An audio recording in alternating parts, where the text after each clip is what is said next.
வணக்கம் ஆபிரகாம்.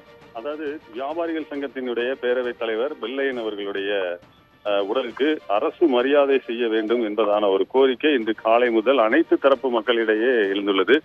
இந்நிலையில் இன்றைக்கு பாத்தீங்கன்னா, இன்றைக்கு தூத்துக்குடியில உள்ள அவங்க பிச்சி விலையில் உள்ள அவருடைய இல்லத்தில் தான் அவருடைய பூத உடல் வைக்கப்பட்டு அனைத்து தரப்பினரும், அதாவது வியாபாரிகள், அரசியல் கட்சியினர், பொதுமக்கள் என அனைவரும் அங்கே மரியாதை செலுத்தி வருகின்றனர்.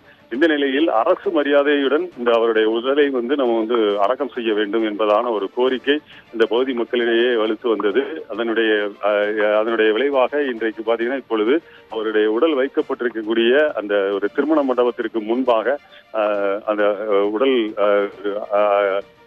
உடலுக்கு மரியாதை செலுத்துவதற்காக வந்திருந்த பொதுமக்கள், வணிகர்கள் அனைவரும் சாலை மறியல் போராட்டத்தில் ஈடுபட்டு வருகின்றனர்.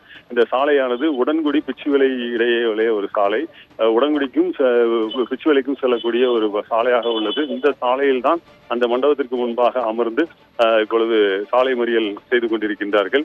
இப்பொழுது போலீசார் அவர்களிடம் பேச்சுவார்த்தை நடத்தினர் மற்றும் அவர்களது குடும்பத்தினரும் அதாவது வெள்ளையன் அவர்களுடைய குடும்பத்தினரும் அமைதி காப்போம் என்பதாகவும் கூறினார்கள். ஆனால் வணிகர்கள் அந்த கோரிக்கையை ஏற்றுக்கொள்ளவில்லை.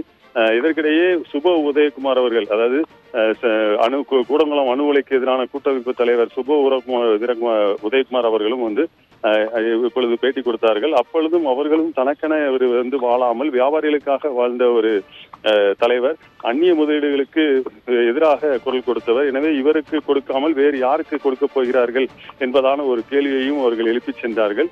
இப்பொழுது பாத்தீங்கன்னா, இந்த போராட்டத்தில் ஈடுபட்டு வரக்கூடிய நபர்களும் கூட வெள்ளையன் அவர்கள் பூத உடலுக்கு அரசு மரியாதை வழங்க வேண்டும், இதுவரை எந்த அறிவிப்பும் வழங்காத நிலையில் அரசு ரொம்ப மௌனம் சாதித்து வருகிறது, எனவே நாங்கள் இதற்கு மேலும் நாங்கள் அமைதியாக இருக்க முடியாது என்பதாக கூறித்தான் இந்த ஒரு போராட்டத்தில் ஈடுபட்டு வருகின்றனர்.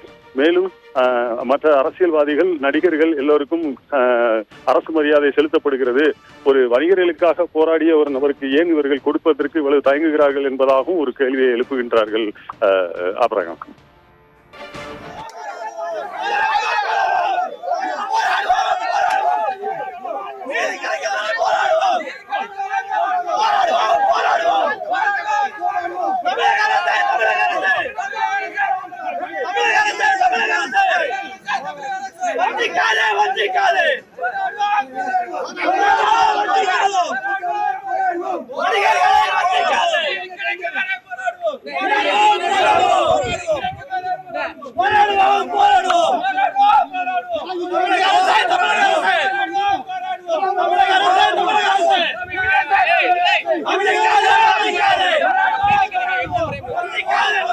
Vamos,